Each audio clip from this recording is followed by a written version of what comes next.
Hello बच्चों, आज हम सीखेंगे क से ज्ञ तक अक्षर ज्ञान। तो चलिए शुरू करते हैं।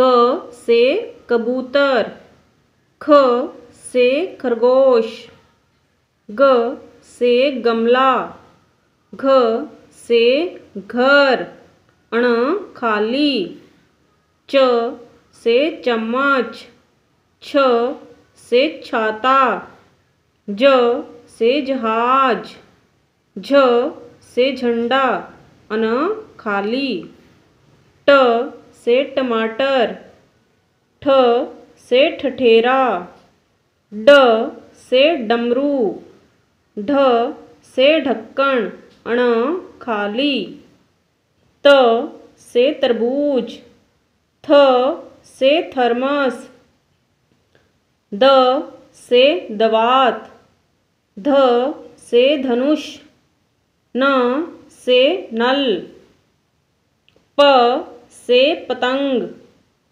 फ से फल, ब से बतख, भ से भालू, म से मछली, य से यज्ञ, र से रथ, ल से लट्टू, व से वक, श से शलगम, श से षटकोण, स से सपेरा, ह से हाथी, अक्ष से क्षत्रिय, त्र से त्रिशूल, ज्ञ से ज्ञानी।